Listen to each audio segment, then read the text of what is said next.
조세의 정의, 세금이 뭐고 특징이 어떤 특징을 가지고 있느냐? 세금은 기본적으로 페이지 30쪽에 나와 있듯이요. 이렇게 5가지 특징이 있어요. 5가지. 자, 여러분 첫 번째 과세의 뭐라고 그랬어요? 주체. 이게 무슨 말이냐? 세금을 내라. 이게 뭐냐면 부과라고 그래요. 부과. 그래서 과세의 주체는 과세권자 그랬죠? 여기서 말하는 과세권자의 뜻이 뭐냐? 세금을 내라. 이게 뭐예요? 부과고 걷어가는 걸 징수라고 그래요. 세금을 내라 이렇게 명령하는 걸 뭐라고요?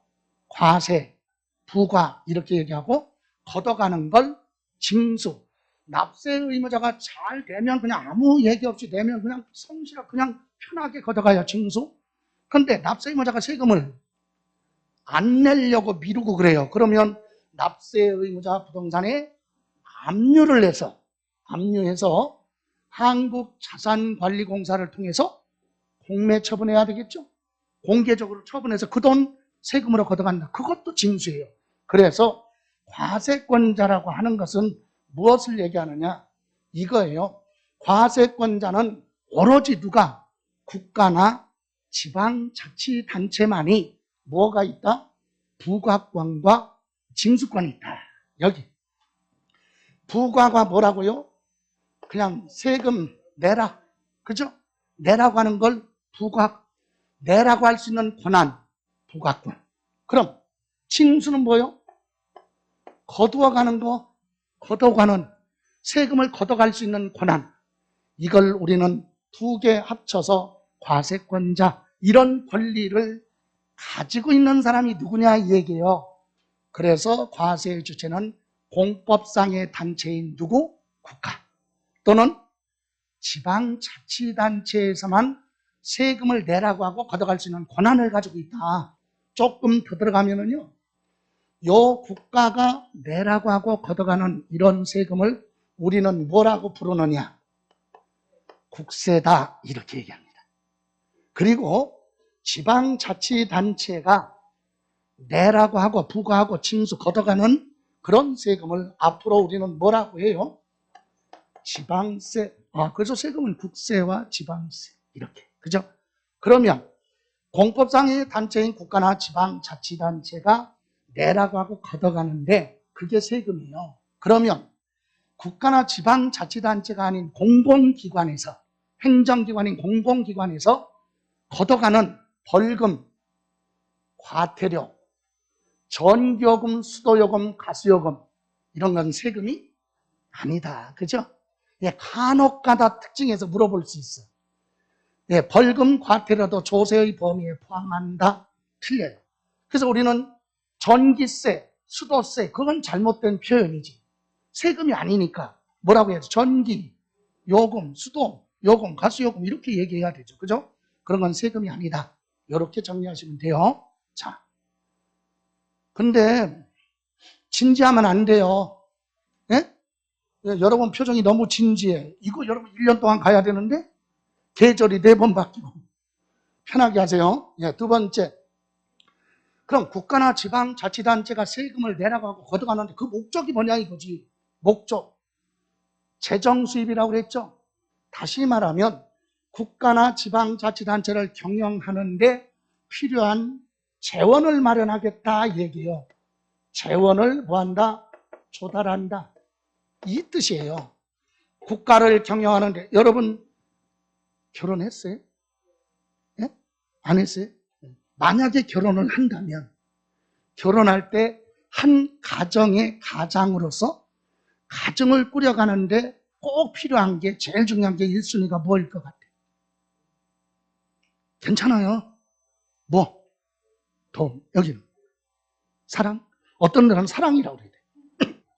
어떤 학원에서 물어봤어요. 가정을 꾸려가는데 제일 필요한 게 뭐야? 그러니까 사랑이에요. 춥고 배고프다. 사랑이 있었던 사랑도 안 생겨. 돈 위에 꼽히는 게 사랑이에요. 그러니까 가정을 꾸리는데도 기본적인 게 중요한 게 뭐다? 돈이야, 경제. 그죠? 그래서 국가나 지방자치단체도 경영하는 데 필요한 돈이 필요하다. 그런 재원을 조달하는 게 목적이다 이 얘기예요. 이게 1차적인 목적이에요. 그럼 여러분, 국회에서요, 세금을 걷어가기 위해서 법을 만들어놔서 그걸 하나로 세법이라고 하는데, 세금을 걷어들이기 위해서 만들어놓은 세법에 각 세금마다 부수적인 목적이 있네. 부수적인 목적.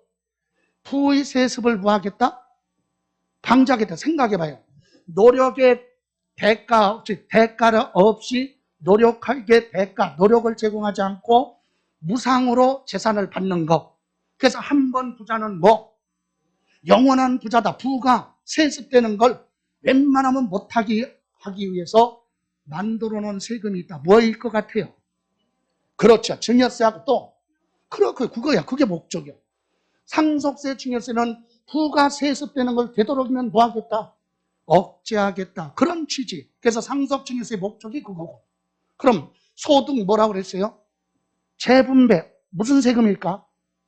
그렇죠. 소득세. 왜? 소득이 많은 사람한테 소득세 많이 걷어서 없는 저소득 중에 다시 뭐 하겠다? 분배하겠다. 소득. 재분배 목적으로 만들어놓은 게 소득세죠? 그럼 하나만 더 봐요. 부동산 투기를 억제하기 위해서 만들어 놓은 세금이 뭘까? 종합부동산세 대표적으로. 그죠? 부동산을 가지고 있으면 기본적으로 재산세 내요. 근데 일정 금액을 뭐하면 초과. 그래서 부동산 과다 보유. 많이 가지고 있으면 부동산 투기하는 거죠. 그래서 그걸 뭐하기 위해서? 억제하기 위해서 만들어 놓은 게 종합부동산세. 이렇게 세금마다 다 목적이 있어요. 그런데 우리는 개념 정도만 이해하시고 확실한 건 세금에 대한 기본적인 목적하면 항상 뭐다? 재원을 조달하거나 재정수입. 이게 목적이다. 그죠? 예. 그러면 세 번째 특징은 조세 법률주의. 원래 세금은 법률에 따라 뭐하라? 부과하고 징수할 수 있다. 이게 무슨 말이냐면 여러분, 세금은 국가나 누가? 지방자치단체만이 부과하고 징수할 수 있는 권한을 가지고 있죠. 이런 권한은 국가나 지방자치단체 권력이 막강하잖아요. 근데 국가나 지방자치단체가 돈이 필요하다고 해서 일반 국민들한테 시도 때도 없이 세금 내라고 하고 걷어가면 여러분 같으면 살겠어요? 이민 가야지. 그죠? 예, 그래서 국가나 지방자치단체도 조세권을 남발하지 못하도록 하기 위해서 국회에서 법을 만들어줬어. 세금에 대한 법, 세법이라고 하죠. 세법에다가 명시해놨어요. 무엇을? 과세 요건. 야, 국가나 지방자치단체 너네들은 법에 이 요건을 부여했을 때만, 예?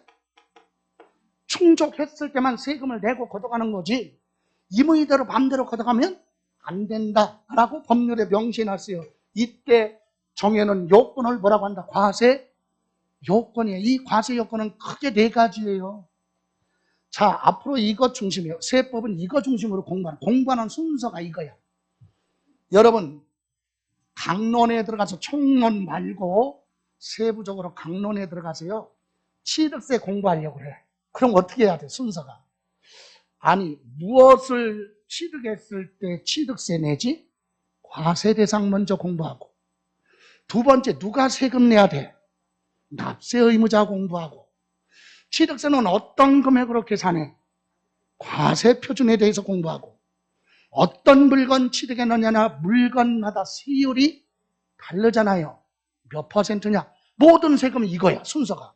자, 재산세 공부하고 싶어요? 그럼 재산세 공부할 때 어떻게 돼? 교재도 순서가 그렇게 돼 있어요. 법조문이 그렇게 돼 있으니까. 그래서 재산세 공부할 때도 어떤 재산 가지고 있을 때 재산세 내라고 하느냐, 그거 먼저 공부하고, 누가 세금을 내야 돼? 납세 의무자.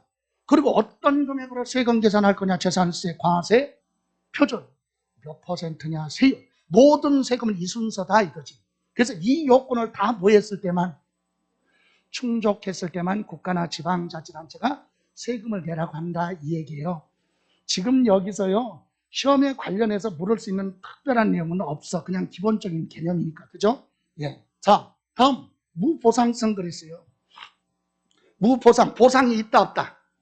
무슨 말이에요? 국가나 지방자치단체가 국민들한테 세금을 걷어가는데 개별적으로 보상을 안 해줘. 개별적 약속하지 않는다. 개별적 보상이 없다. 여러분, 개인이 돈 벌면 뭐 내야 돼요? 소득세 세금 내야죠.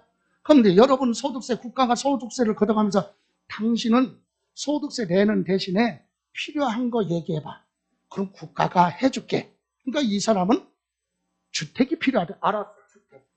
당신이 필요한 건 뭐야? 여자축 이렇게 개별적으로 약속하지 않아요. 그래서 그걸 뭐라고 한다? 개별적 보상이 없다. 직접적인 보상은 없다. 물론 그러면 아니 국민은 세금 내고 혜택 안 받나? 간접적으로는 받아요. 간접적인 혜택을 받고 있다. 뭐?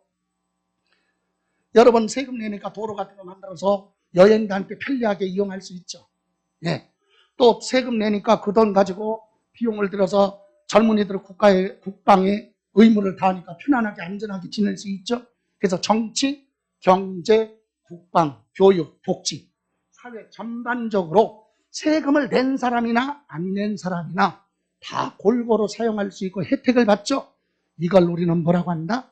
간접적인 보상이라고 합니다. 그래서 세금은 개별적으로 뭐 해주겠다고 약속하지 않고 걷어가는 게 세금이다. 그죠? 자, 마지막으로 세금은요 금전납부, 돈으로 내라 이거죠? 예, 여기서 금전납부는요, 세금은 금전으로 납부하는데 그것도 뭐 일시납부, 한꺼번에 내라 이게 기본이에요. 한꺼번에 납부하라. 돈으로 세금 내라 이거죠? 여러분 생각해봐요. 법률의 세금은 모든 세금은 돈으로 내라. 그것도 한꺼번에 내라. 그런데 저는 땅을 엄청 많이 가지고 있어요. 그런데 돈은 하나도 없네. 그런 사람들을 우리는 뭐라고 불러? 땅거지라고 하지. 땅거지. 예? 돈이 없으니까. 그럼 가진 돈은 하나도 없는데 땅이 있으면 땅으로 세금 내면 되겠죠. 그래서 원칙이 금전납부지만 예외로 뭐가 있다? 물납이 뭐예요? 물건으로 세금 내겠다 이거죠? 분납은 뭐예요? 그렇죠. 한꺼번에 낼 수 없을 때는 나눠내겠다. 그죠? 근데 시험에서 분납은 거의 물어보지 않지만 물납은 물어볼 수 있다. 시험에 관련해서 이거 정도는 알고 있어야 돼요. 오늘 이 부분에서는. 예, 우리나라 세금이 23가지가 있어요. 24가지인데 하나 개정돼서 없어졌고, 그래서 올해부터 이제 내년부터죠. 2022년서부터는 23가지인데 23가지 세금 중에서 물납이 되는 건 딱 2가지야. 뭐예요? 재산세하고 상속세. 재산세하고 상속세만 물건으로 대신 낼 수 있다. 물납. 다른 건 안 돼요. 물론 분할납부는 일부 세목에서 돼요. 재산세나 종합부동산세, 소득세 같은 건 나눠낼 수 있어요. 분할납부는. 그런데 물납은 딱 2가지만. 그래서 물납이 가능한 조세 이렇게 물어볼 수 있다. 재산세하고 뭐요? 상속세만 물납. 조금 더 들어가면은요. 재산세는 가지고 있는 부동산으로 세금 내라. 그러면 상속세는 뭐? 부동산 아니죠. 왜? 부동산 상속받은 거 하나도 없어. 근데 주식으로 받았다. 그럴 수도 있죠. 주식? 그럼 상속받은 재산이 주식이야. 그럼 주식으로 내면 되겠죠. 그래서 상속세는 부동산이든 주식이든 상속받은 재산으로 내면 돼. 그런데 뭐는? 재산세는 오로지 뭐만? 부동산만 된다. 재산세는 뭐만 돼요? 부동산으로만 된다. 상속세는 주식이든 부동산이든 자기가 뭐한 거 상속받은 재산 있잖아요. 비행기를 있거나 항공기, 선박 이런 거 상속받았다. 그런데 돈이 없다. 그럼 상속받은 그 재산으로 세금 낼 수 있다. 됐습니까? 예, 이렇게 조세의 특징. 그럼 이제 이거를 묶어서 보면 세금의 정의가 나와요. 세금에. 자, 세금이란 게 뭐냐? 세금은 국가나 지방자치단체가 재원을 조달하기 위해서 국회에서 만들어 놓은 세법이라고 하는 법률 과세 요건을 뭐했을 때, 충족했을 때 개별적 약속 없이 강제로 걷어가는 게 세금인데, 납세의무자 쪽에서는 뭘로 내라? 원칙이 금전, 돈으로 세금 내라. 다만 재산세나 상속세는 예외로 뭐 할 수도 있다? 물납할 수도 있다. 됐어요? 예. 자.